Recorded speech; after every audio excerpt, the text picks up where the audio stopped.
La voz de los protagonistas. Contacto telefónico. Y le damos la bienvenida al licenciado Gerardo Márquez Guevara. Él es fiscal general del estado de Coahuila. Gerardo, gracias por aceptar esta charla en Contextos. Te saludamos Marcela Pámanes y tu servidor Juan Ceballos. Buenos días, Juan. Buenos días, licenciada Marcela, a sus órdenes. Gracias, Gerardo. Bueno, pues para informar al auditorio, dos aspectos importantes. Por un lado, el incremento del delito de violencia intrafamiliar y por el otro, la incidencia delictiva en general, ya que se han dado, de acuerdo con el vicefiscal Hugo Morales Valdés, 38 homicidios dolosos en Torreón hasta el día de antier, 17 de ellos solo en el mes de enero. Si te parece bien, empecemos por el incremento del delito de violencia intrafamiliar en Coahuila en general y en particular aquí en La Laguna. Claro que sí, mira, Juan, en relación a esto te puedo afirmar que en Coahuila pues se tienen aperturados 5 centros de justicia para la mujer y eventualmente desde el 2013 que se empiezan a aperturar, se empieza a generar, entiendo yo así, una especie de confianza para acercarse a estos centros, ¿no? Entonces, en esa medida creo que el hecho de recibir las denuncias y darle seguimiento implica que se tenga más confianza en reportar, denunciar los hechos, en acercarse, en aclararlos. Debo decirte que la mayor parte de las judicializaciones que tenemos en el estado corresponden precisamente a violencia familiar. Esto es, cuando alguna persona de sexo masculino pues afrenta contra la mujer en su domicilio o en el trabajo, en alguna parte. Finalmente, cuando es detenido por la policía de primer contacto, nosotros hacemos la judicialización con el detenido y lo acercamos al juzgado que corresponde. Es cierto, han venido en aumento desde el 2013 en que se aperturan estos centros. Antes del 2013, poco se tenía de este tipo de denuncias en relación a números tan voluminosos. Es importante destacar que estos centros están en forma coordinada, porque dan atenciones diversas, psicológicas, terapeutas, etcétera, y nosotros estamos anexos como Ministerio Público ahí para conocer de inmediato los delitos. Esos son los que nosotros captamos y esa es la razón por la que se han incrementado de alguna forma las denuncias. No teníamos antes del 2013, excepciones ya 1 o 2 o 3 que se encuentran registradas, pero a partir de que se aperturan estos centros se incrementa. Ahora, de estos casos de denuncias, ¿cuántos han llegado a un término en el que se someta a sanción penal al causante? Mira, quiero decirte que la mayoría, si me atrevo a decirte que el 99% no es aventurado. ¿Por qué razón? Porque de primera mano, luego que se recibe la denuncia, se aplican medidas de protección. Estas medidas de protección, se supone que son precisamente una sanción previa a la definitiva que en su momento podrá dictarse en una sentencia, pero ya es una sanción penal. Pero no solo eso, sino que cuando ya se judicializan, todos, un 70-75% llegan al juzgado, y en el juzgado se someten a la jurisdicción penal, y donde eventualmente pueden llegar a salidas alternas, pero finalmente constituyen una sanción. Entonces creo que es uno de los mecanismos más eficientes para, pues por lo menos para tener un control judicial respecto a los casos de violencia familiar. En el caso particular de este joven de 22 años que mató a golpes a su hijo de 3 meses de edad, y que ya se encuentra tras las rejas, ¿cuál es la sanción, cuál es el castigo al que pudiera hacerse acreedor, que le podría dictaminar el juez? Bueno, Juan, las sanciones van de la mínima a la máxima, desde 7 años hasta 50 años de prisión. Finalmente, habrá de individualizarse en el momento en que concluye el proceso penal, pero finalmente él ya está vinculado al proceso. Finalmente, los datos de prueba que existen hasta este momento permiten inferir que recibirá una sanción ejemplar a través de una sentencia privativa de libertad de un buen número de años. Nosotros estimamos que pudiera ser alrededor de unos 30 a 35 años de prisión. Dado los golpes que recibió el bebé, ¿verdad? Que se comprobaron que fueron golpes propinados por el padre. Pero en lo que tiene que ver con estos casos de violencia intrafamiliar, ¿cuáles son los que más se dan? Es decir, las agresiones físicas a los niños o a las mujeres, y sobre todo este problema que se viene dando de que la mujer pone la denuncia por golpes del marido, pero al día siguiente ella misma va y lo saca de la cárcel y retira la denuncia. Bueno, esta parte la hemos visto a través de la historia, Juan. Yo recuerdo cuando inicio en el Ministerio Público también, pues después de los juegos de fútbol, béisbol, etcétera, ganados o perdidos, pues siempre había agresiones en la casa, simplemente contra las esposas. Y pues efectivamente el día siguiente iban a tramitar la libertad. Pero eso es un indicativo, pues, para la sanción penal distinto. Finalmente, aquí ocurre algo similar, pero se encuentra ya con un control judicial. Los arreglos, los arreglos que se puedan realizar entre las partes, los convenios, los acuerdos, implican un control judicial. Tendrán que estar sometidos a observaciones, a firmas, a terapias psicológicas, etcétera. Y por lo menos eso permite al Estado tener un control de ellos y pues evitar futuras agresiones.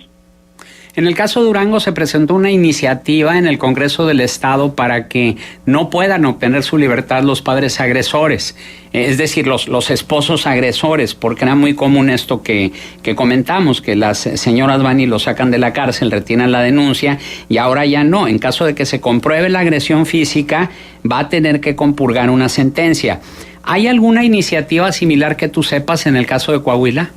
No, en realidad no conozco ninguna iniciativa, por lo menos ninguna en este momento, aunque debo decirte, bueno, que es complicado aplicar una pena de prisión, salvo porque la Constitución establece cuáles son los delitos que son de prisión preventiva oficiosa.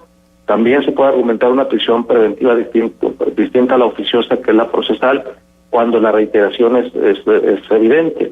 Pero te digo, el propósito siempre será no solamente la sanción, sino además el control judicial de los agresores, porque eventualmente, pues si se constituyen una familia, si se siguen dando los conductos de la manutención familiar, etcétera, pero sí es importante una contención, control judicial efectivo para que no suceda la reiteración.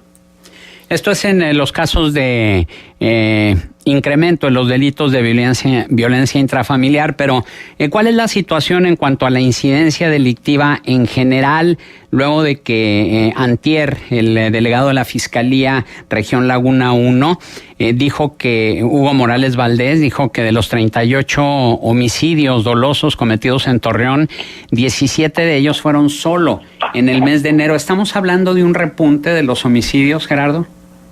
Fíjate que yo siempre he insistido por no minimizar los hechos, porque no debe ser así.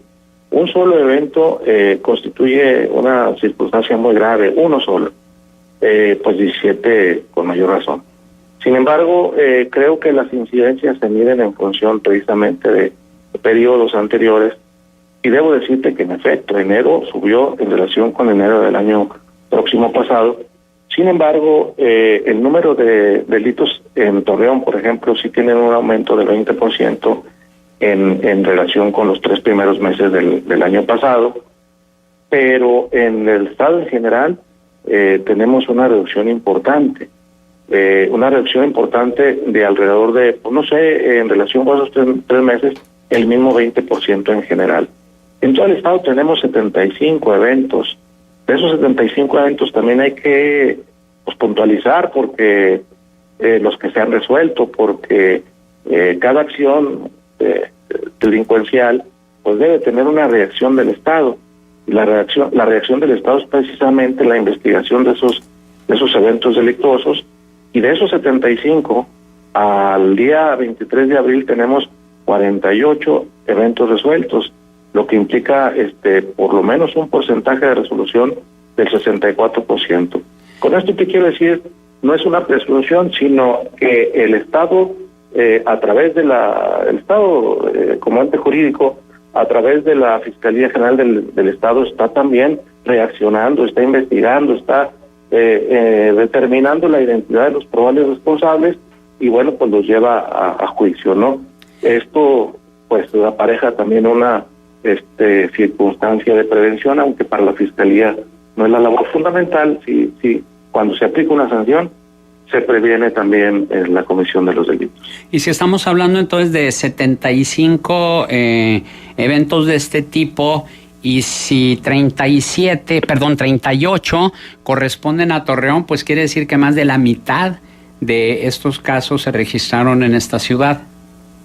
Claro que sí, Juan. Hay que recordar que la ciudad de Torreón, o por lo menos la laguna también, que está cerca, Matamoros, Viesca, Chávez, Madero, ha sido